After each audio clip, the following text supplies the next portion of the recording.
Stay with me here. Don't live for Christ because it's impossible. When someone smacks you across the face, it is going to be impossible to turn the other cheek. If someone came and raped your little child, or someone came and murdered your brother, or something like that, something tragic has happened to you, it is impossible in the natural to forgive that person. I guarantee you, because I've been there before. Now, I haven't had a certain tragic situation like that happen to me before, but I've had minor situations, and even then it was impossible to forgive in the natural. It's impossible to do the things that God has commanded you to do.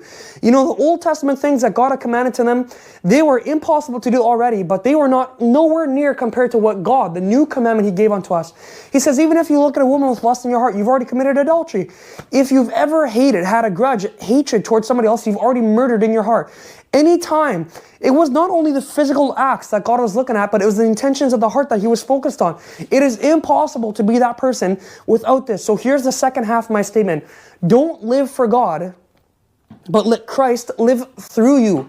It is impossible going to be live the natural or the Christian life, the supernatural life on your own strength and ability. It's impossible. I've tried living it before. It doesn't work. The only way, and listen to me carefully, this is going to be life transforming if you can understand this, apply to this. And I'm going to be able to give you some revelation that's going to be applicable to your life. The way that a Christian becomes transformed is not the day that he gets his flesh under control. The flesh never changes. The same chapter here goes on to say, Galatians chapter 5 and verses 16, "This I say then, walk in the Spirit, and you shall not fulfill the lust of the flesh.